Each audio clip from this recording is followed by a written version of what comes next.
আমি অন্তঃপুরের মেয়ে, চিনবে না আমাকে। তোমার শেষ গল্পের বইটি পড়েছি শরৎবাবু, বাসি ফুলের মালা। তোমার নায়িকা এলোকেশীর মরণ দশা ধরেছিল ৩৫ বছর বয়সে। ২৫ বছর বয়সের সঙ্গে ছিল তার রেশারেশি। দেখলেন তুমি মহোদাশয় বটে, জিতিয়ে দিলে তাকে। নিজের কথা বলি, বয়স আমার অল্প। একজনের মন ছুঁয়েছিল আমার এই কাঁচা বয়সের মায়া, তাই জেনে পুলক লাগতো আমার দেহে।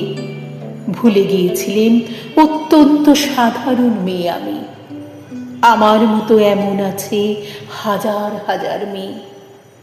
অল্প বয়সের মন্ত্র তাদের যৌবনে। তোমাকে দোহাই দিই, একটি সাধারণ মেয়ের গল্প লেখো তুমি। বড় দুঃখ তারও স্বভাবের গভীরে অসাধারণ যদি কিছু তলিয়ে থাকে কোথাও, কেমন করে প্রমাণ করবে সে? এমন কজন মেলে যারা তা ধরতে পারে? কাঁচা বয়সের জাদু লাগে ওদের চোখে, মন যায় না সত্যের খোঁজে।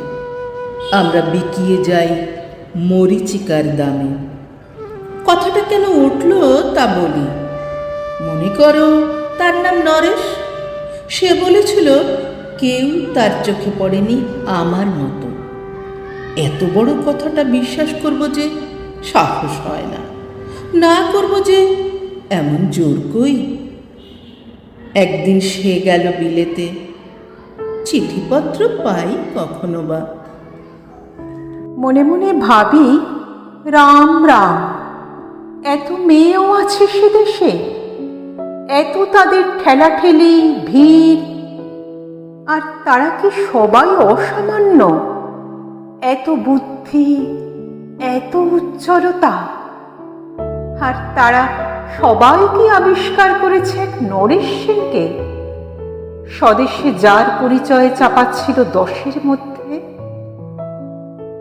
গেল মেলের চিঠিতে লিখেছে লেজির সঙ্গে গিয়েছিল সমুদ্রে নাইতে। বাঙালি কবির কবিতা কলাইন দিয়েছে তুলে, সেই যেখানে উর্বশী উঠছে সমুদ্র থেকে।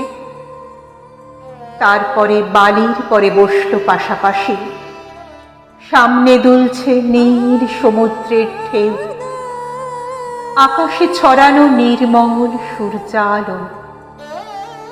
লেজি তাকে খুব আস্তে আস্তে বললে, এই সেদিন তুমি এসেছ, 2 দিন পরে যাবে চলে।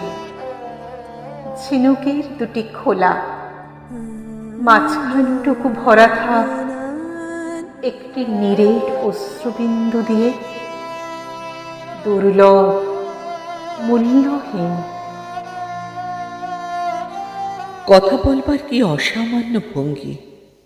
সেই সঙ্গে নরেশ লিখেছে, কথাগুলি যদি বানানো হয় দোষ কি? কিন্তু চমৎকার। হিরে বসানো সোনার ফুল কি সত্য, তবুও কি সত্য নয়? বুঝতেই পারছ, একটা তুলনার সংকেত ওর চিঠিতে অদৃশ্য কাঁটার মতো আমার বুকের কাছে বিধিয়ে দিয়ে জানায়, আমি অত্যন্ত সাধারণ মেয়ে। মূল্যবানকে পুরো মূল্য চুকিয়ে দিই এমন ধন নেই আমার হাতে।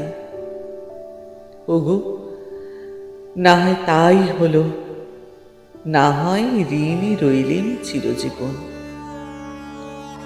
পাই পড়ি তোমার, একটা গল্প লেখো তুমি শরৎবাবু, নিতান্ত সাধারণ মেয়ের গল্প। যে দুর্ভাগিনীকে দূরের থেকে পাল্লা দিতে হয় অন্তত 5-7 জন অসামান্যার সঙ্গে, অর্থাৎ সপ্তরথিনীর মার। বুঝে নিয়েছি, আমার কপাল ভেঙেছে, হার হয়েছে আমার। কিন্তু তুমি যার কথা লিখবে তাকে জিতিয়ে দিও আমার হয়ে। পড়তে পড়তে বুক যেন ওঠে ফুলে, ফুল চন্দন পড়ুক তোমার কলমের মুখে। তাকে নাম দিও মালতী, ওই নামটা আমার। ধরা পড়বার ভয় নেই, এমন অনেক মালতী আছে বাংলাদেশে। তারা সবাই সামান্য মেয়ে। তারা ফরাসি জার্মান জানে না, কাঁদতে জানে। কি করে জিতিয়ে দেবে? উচ্চ তোমার মন, তোমার লেখনী মহীয়সী। তুমি হয়তো ওকে নিয়ে যাবে ত্যাগের পথে, দুঃখের চরমে, শকুন্তলার মতো। দয়া করো আমাকে, নেমে এসো আমার সমতলে। বিছানায় শুয়ে শুয়ে রাত্রির অন্ধকারে দেবতার কাছে যে অসম্ভব বর মাগি, সে বর আমি পাব না, কিন্তু পাই যেন তোমার নায়িকা।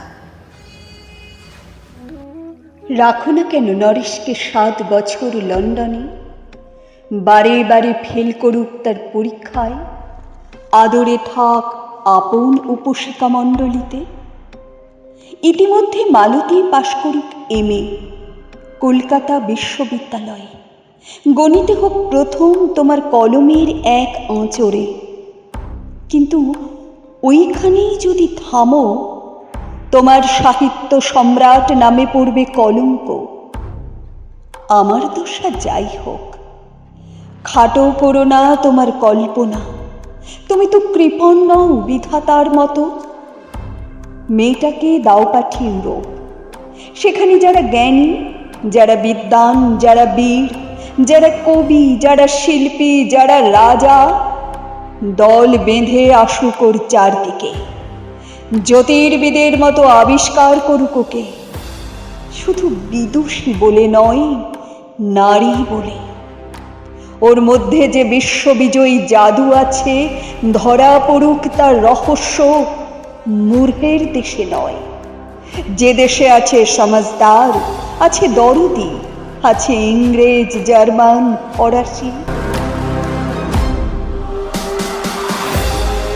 মালতীর সম্মানের জন্যে সভা ডাকা হোক না, বড় বড় নামজাদার সভা। মনে করা যাক সেখানে বর্ষণ হচ্ছে মুষলধারে চাটুবাক্য। মাঝখান দিয়ে সে চলেছে অবহেলায়, ঢেউয়ের উপর দিয়ে যেন পালের নৌকা। ওর চোখ দেখে ওরা করছে কানাকানি।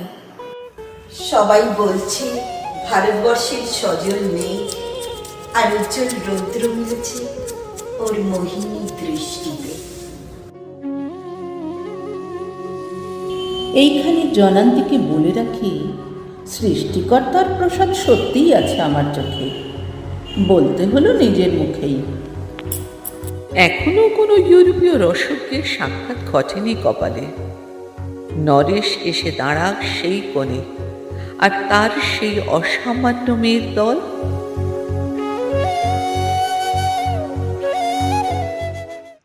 আর তারপরে আমার নোটে শাকটি মুড়ল, স্বপ্ন আমার ফুরল। হায় রে সামান্য মেয়ে, হায় রে বিধাতার শক্তির অপব্যয়।